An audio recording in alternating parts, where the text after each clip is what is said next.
Ladies and gentlemen, welcome back to another broadcast of The Weekly with me, Neff. Please subscribe to the channel and share this video with a couple of friends, family, and colleagues. I definitely appreciate your support. Let's talk a little bit about Eddington, and there may be a couple spoilers, so disclaimer, Eddington review with a couple spoilers from me, Neff. Let's jump into it.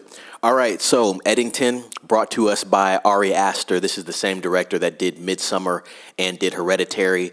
Definitely some decent psychological horror films under A24. This is another A24 picture from him. This film runs about 2 hours and 30 minutes long. It stars Emma Stone, Pedro Pascal, Austin Butler, Joaquin Phoenix, a couple side cop characters, don't know their names, and that old lady from The Penguin. And overall, being objective towards this film, being very curious with it, to be honest.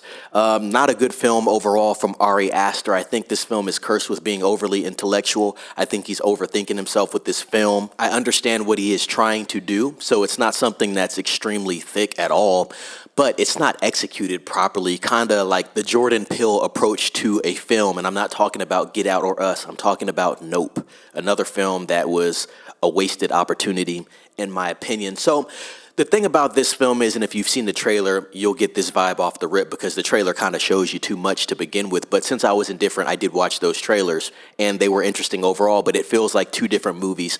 You have a film that starts out pretty much, I want to say, first act, and basically, you could say the second act, it starts out like a documentary, technically. So imagine the events that occurred in 2020 in the United States of America. You have COVID, you have the BLM stuff. You have a couple other things going on, right? A lot of political misheaval there on both sides. So you start out there in this place called Eddington in New Mexico, very small town, extremely small population. They don't really give you a number, but you can tell it's not many people there, very small-minded mindset in general. And then you have Joaquin Phoenix's character, who is Sheriff Cross there, Joe Cross, right? Emma Stone is his wife, and then her mother, played by that lady from The Penguin, is there as well as a side character. And so you have his character, and then you have Pedro Pascal's character, Ted Garcia. He is the mayor of this town, and so bring yourself back to the events of 2020.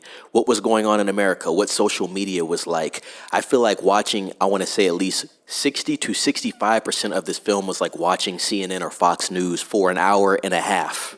And then after one particular scene with Joaquin Phoenix essentially snapping after a confrontation with Pedro Pascal's character, Ted Garcia, it turns into a psychological thriller with horror elements. So, like I said, sandwiched two films together. You go from a Vice documentary in 2020 into a psychological thriller film with horror elements. Does not make a lot of sense there, and it makes you wonder a lot about Joaquin Phoenix's character. Is he unhinged? Did he completely lose his mind in that sense? Under that is a subplot with Emma Stone and a cult, which doesn't necessarily have any connection with the beef between Garcia and Cross. Although, really, this film is a story about Joaquin Phoenix's character being a man so caught up in jealousy and envy that he just needs to get the edge on his opponent for ego's sake, of course. And then what happens is, with all that happening, he loses everything at the same time because that eats him alive, and he ends up becoming somewhat mentally and physically incapacitated. Basically, it goes from figurative to literal, and you actually see that in real time. But the problem with that is the film has no plot or narrative. There's no reason for why these things are happening. There's an Antifa element as well, which doesn't make much sense because they kind of portray Antifa as a special ops force, which makes no sense whatsoever. And Joaquin Phoenix's character, Joe Cross, does a lot of silly things throughout the events between those two components there. But, like, you have to watch this film. I don't recommend this film at all. But it's definitely something that you're going to watch and say, okay, a lot of conveniences, a lot of things that don't make sense. Basically, this is, you could say, 2020 embellished times 10. It's a lot of things that just would never happen in reality. And the problem is this film is set in a real world with realism attached to it. So you would expect it to be grounded in that way, characters to do things that do make sense with that way. And a spoiler that I will give you is Joaquin Phoenix, he ends up killing Pedro Pascal halfway through the film, but right after he does it, he walks into Pedro Pascal's house. How many people do you know would kill somebody, even if this is, obviously, let's say this is fiction, right? How many people do you know would kill somebody and then walk into the crime scene? And not just one person, but two people, a minor at that, and no mask on. Yeah, he had on the booties and he had on some gloves, but no mask whatsoever in 2020 with someone that's as high profile as a mayor of a town. How many people do you know could make a simple arrest and then shoot somebody without actually being threatened and then basically compromise their integrity in a way that didn't make any sense and adds nothing to the movie but just being a simple plot device that is silly in thought? And by the way, that is two events. Now, obviously, with the Ted Garcia beef and Joe Cross beef, there is some subtext in there that makes sense to why he would do something like that. The mom has pretty much lied to Joaquin Phoenix's character, and she's manipulated him because she has her own agenda. But once again, her agenda doesn't even make sense to that point, especially when at the end, she's basically having to be a caregiver for Joaquin Phoenix's character. And so overall, ladies and gents, this film's getting a 5.5 out of 10. Yes, 5.5 out of 10. I did give it a 6 initially, and then I revised it even more and said, yeah, this film's worse than that. 5.5 out of 10. Now, if you're curious at this film, please stream it at home. Don't waste your money in theater to watch this film. It's not the worst film I've ever seen, to be honest. This film's probably better than Evil Dead Rise, and that's not the worst film I've ever seen. But this film is a film that has no sense of direction, and I think Ari Aster should really stick to horror films.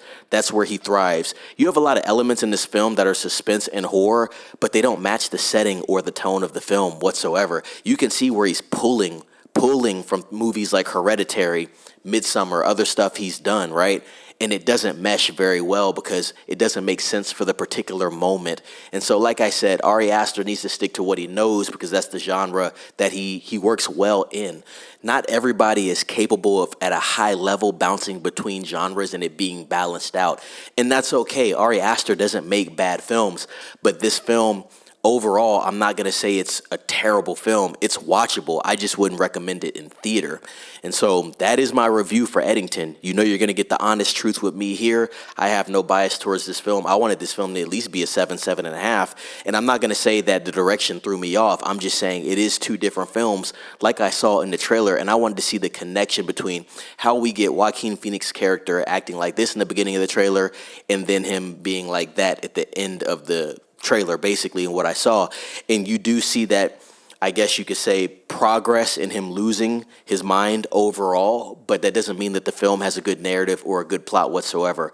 Plenty of plot devices, plenty of plot holes, things that don't make sense, embellishing of actions, sequences that make no sense at all, and dialogue that's shaky. So that's my review for Ari Aster's Eddington, ladies and gents. Comment down below. Have you seen Eddington? Are you going to be watching Eddington? I want to know your thoughts on the film. Definitely want to know your thoughts on it. Like, subscribe to the channel. Share this video with a couple of friends, family, and colleagues. I definitely appreciate that. Let them know to subscribe to the channel. I'm trying to build that community as quick as possible, and I appreciate your support. Be safe. It's Neff signing off.